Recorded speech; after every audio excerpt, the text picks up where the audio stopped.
امام حسن رحیم الفطرت رسول پاک صلی اللہ علیہ وسلم نے ان کی اسی کریمی اور رحیمی کی طرف پہلے ہی سے بشارت دی تھی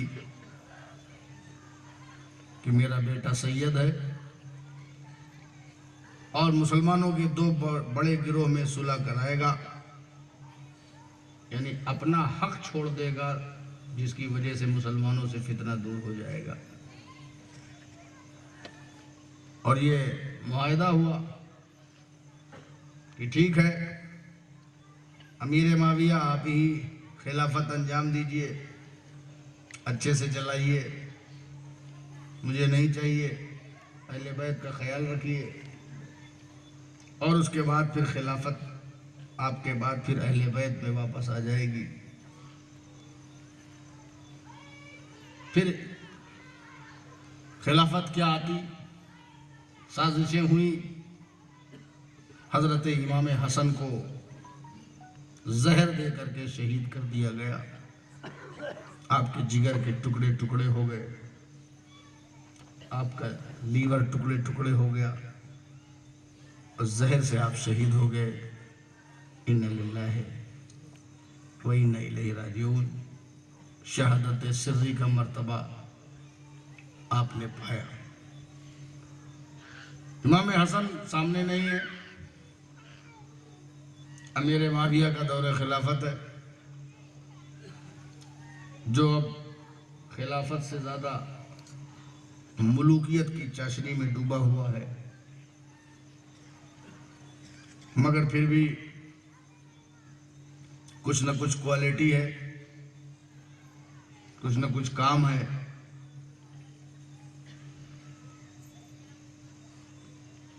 دور حکومت چل رہا ہے، امیر معاویہ کی بھی آخری ایام ہو رہے ہیں، اور وہ اپنے بعد اپنے لخت جگر اپنے بیٹے یزید کو بھی خلافت دینے کے موڈ میں نظر آ رہے ہیں۔ یہ ان کے اندر کا احساس ہے، یہ ان کے اندر کی سوچ ہے، اور رات دن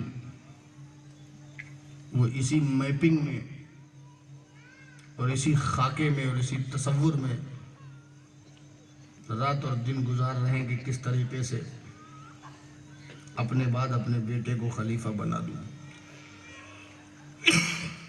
اس وقت کوفہ کے گورنر مغیرہ ابن شعبہ تھے، ان کی کچھ کوتاہیوں کو مد نظر رکھتے ہوئے امیر معاویہ نے سسپینشن آرڈر، معطلی کا پروانہ ایک قاصد کے ہاتھ بھیجا کہ اسے لے کر کے جاؤ اور مغیرہ ابن شعبہ سے بتاؤ کہ آج کے بعد تم سسپینڈ ہو، اور فوراً آ کر کے مجھ سے ملاقات کرو۔ وہ قاصد آیا، لیٹر دیا کہ فوراً تم کو دارالامارت امیر معاویہ تمہیں یاد کر رہے ہیں، اور یہ تمہاری معزولی کا پروانہ ہے۔ مغیرہ ابن شعبہ بہت ہی ہوشیار تھے، انہوں نے آؤ بھگت کر کے شاہانہ انداز سے اس قاصد کو رخصت کر دیا، اور جلدی جانے کے بجائے کچھ تاخیر کیا، اور تاخیر جب جتنی کرنا چاہتے تھے وہ ہو گئی۔ اس کے بعد امیر معاویہ کے پاس پہنچے، صرف اس لیے انہوں نے تاخیر کیا تھا تاکہ وہ تاخیر کی وجہ پوچھے کہ تم لیٹ کیوں آئے ہو۔ جب وجہ پوچھیں گے تو میں کچھ اپنی بات کر دوں گا۔ مغیرہ ابن شعبہ جو ہے لیٹ پہنچے، 2 دن میں پہنچنا تھا تو 15 دن میں پہنچے۔ امیر معاویہ نے کہا تم نے اتنی دیر کیوں کی حکم بجاوری میں؟ کہا میں کچھ ضروری کام میں بزی ہو گیا تھا، بہت اہم اور ضروری کام میں مصروف ہو گیا تھا۔ کہا وہ کون سا کام ہے جو میرے حکم سے زیادہ ضروری ہے؟ کہا دراصل میں آپ کے بعد یزید کے خلافت کے لیے راستے بنا رہا تھا،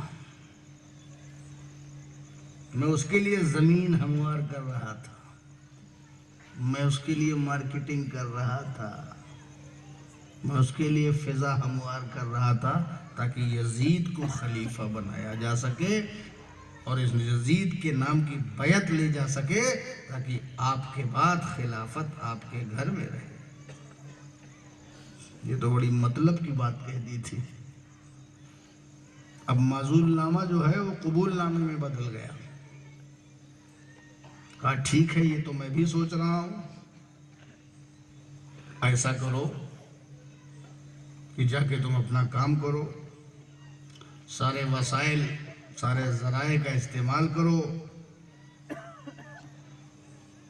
ہماری طرف تو شام کی طرف عجم کی طرف لوگوں نے سمجھ لیا ہے، اب تم حجاز کو تیار کرو۔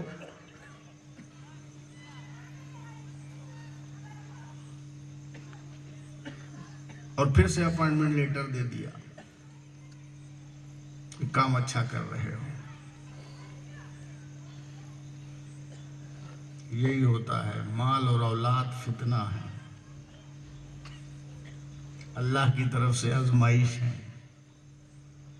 جو اس آزمائش کو حق کے ساتھ گزار لے گیا وہ صدیقین اور صالحین میں شامل ہو جاتا ہے۔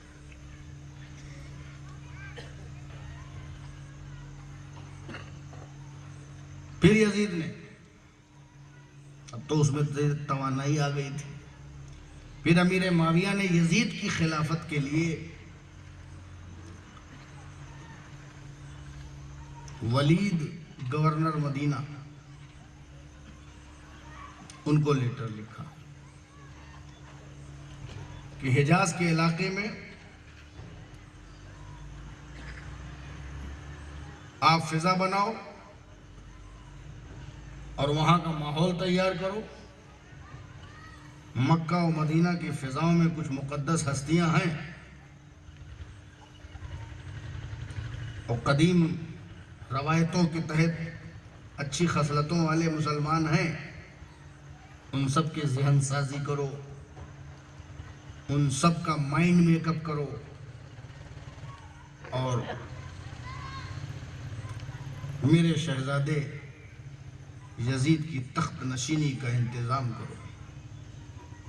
ولید نے جواب میں لکھا یہ اتنا آسان نہیں ہے جتنا آپ سمجھ رہے ہیں، یہاں بہت مقدس ہستیاں ہیں، فلاں ہیں فلاں ہیں فلاں ہیں، آپ خود ہی یہ کام کریں۔ حج کے موقع پہ امیر معاویہ آئے، میٹنگ لی،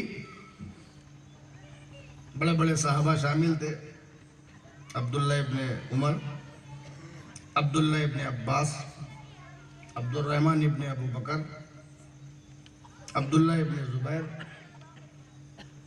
ان سب کو بلا کر کے کہا کہ تم یزید کی بیعت کر لو۔ ارے چلے جاتے دنیا سے، جس کو یزید کی بیعت کرنا ہوتا کرتا، جو مسلمان سوچتے وہ سوچتے، مگر وہ اپنی ہی زندگی میں مطمئن ہو کے جانا چاہتے تھے کہ میرا بیٹا بادشاہ بنا کہ نہیں بنا۔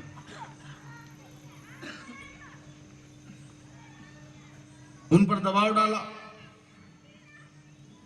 ایک روایت میں ہے کہ تلواروں کے دھمکیاں دے کر کے ان سے بیعت بھی لے لی تھی، بعد میں لوگوں نے دھمکی سے ڈر کر کے بیعت کر لی اور بعد میں توڑ دی، واللہ اعلم بالصواب۔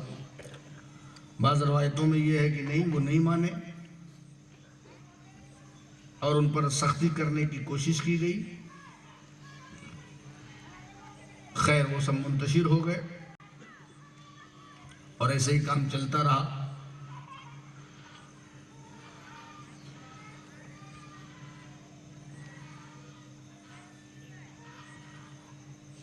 بہت سے سرداروں نے بیعت کر لی، پھر امیر معاویہ کا انتقال ہو گیا، اور جب انتقال ہو گیا تو آٹومیٹک جو ہے یزید جو ہے وہ اسے گھر بیٹھے بادشاہت مل گئی۔